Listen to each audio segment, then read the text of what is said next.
Good morning and welcome back to the channel.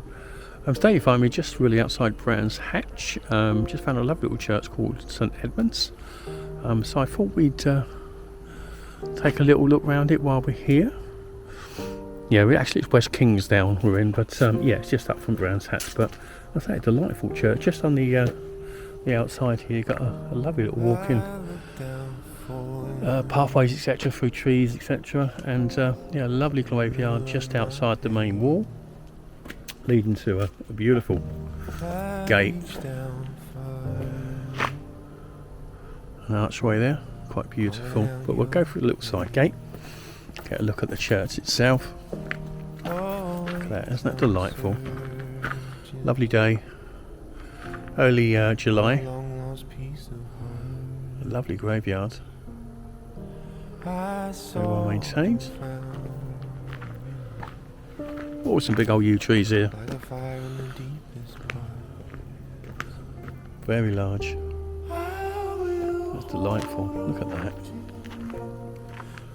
Lovely little pathway down to the church itself. Isn't that delightful? The size of that yew. I'm hoping the church will be open. I'm not sure. I think I've been here once before and wasn't able to get inside the church, but we'll see. We've got two entrances here by the looks of it. That's a little extension on the back end. It's imperfectly done, but we'll take a look and see if any of the doors are open currently.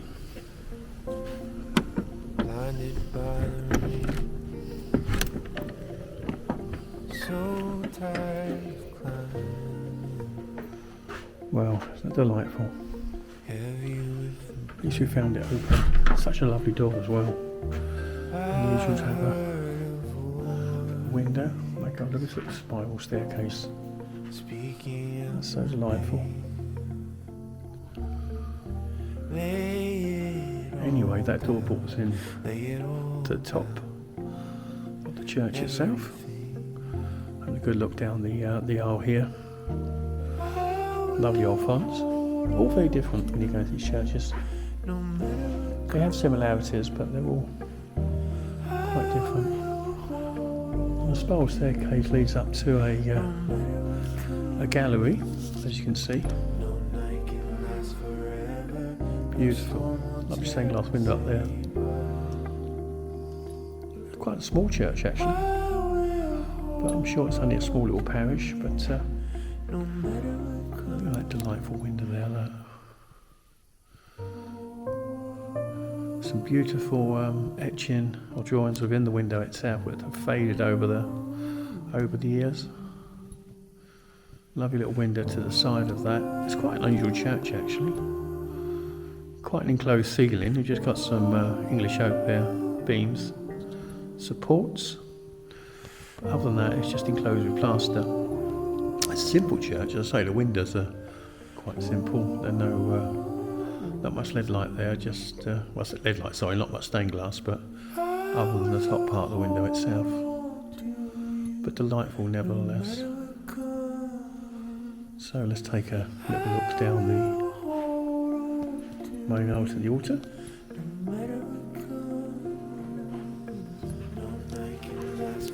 Beautiful carving there on the also say pulpit. Beautiful.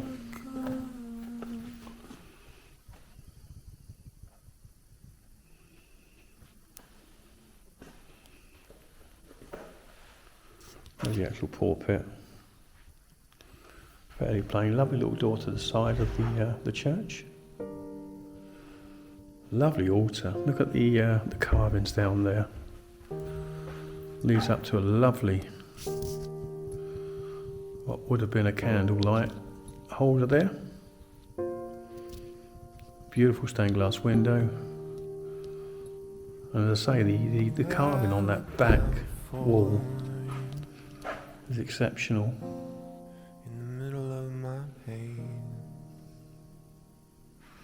Lovely spray of flowers there as well, just to throw colour into the church. A lovely stained glass window again. Beautiful colorations.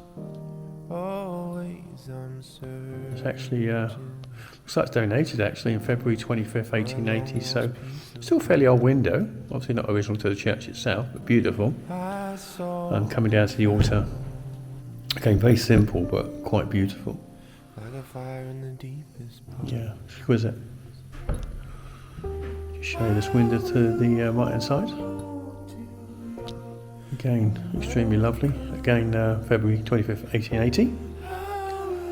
Looks like Caroline Pink, who died on that day, and that's obviously a remembrance of her.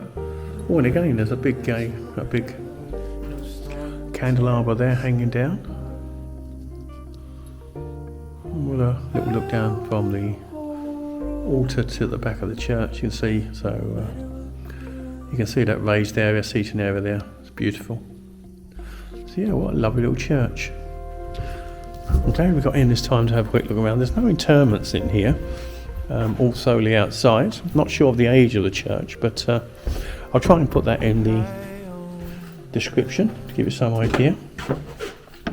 We'll have a little walk around the outside while we're here.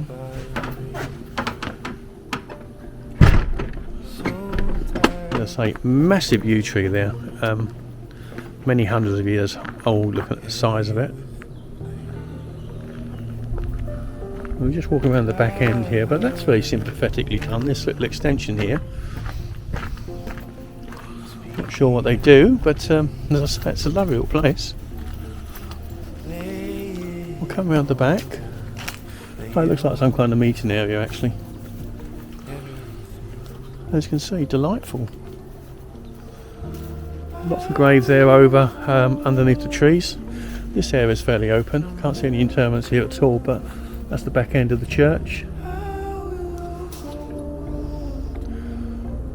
Only a small spire there at the top, as you can see. Well, hopefully you can see anyway.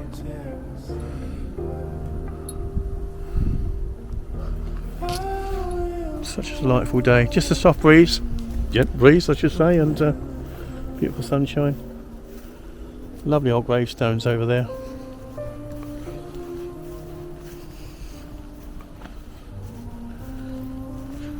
Yeah, some fairly old interments, as you can see, and that one's actually trees grown up actually inside the grave itself, pushed up through the centre. So yeah, that's centuries old. Can't 1882 maybe. As I say, most interments in graveyards nowadays, they start from the 1800s. Occasionally you'll get the older interment, but it's generally from 1800s onwards anyway. Can't see any new interments here. They do have a section for ashes, so I assume that's still very much in use, but no new stones, that's for sure. Oh, let's have a quick look over here while I'm here. Just saw another lovely tree, actually been cut down. Looks like a big yew that's been cut down in the past. But some very nice old graves here. Beautiful place, very quiet, serene and peaceful. I can hear motorbikes racing around Brands Hatch track itself off into the distance, which is where I'm going to a meeting, but as I say, I thought I'd stop here first, just give you an idea of this beautiful little church. But as I say, I'm glad I found this one and got the chance to have a quick look round and also bring it to you, and yeah, it's nice to get back on the channel again anyway. But I want to wish you a lovely day, and I hope and look forward to seeing you on my next video, which hopefully won't be too long. So I wish you a pleasant day. Goodbye.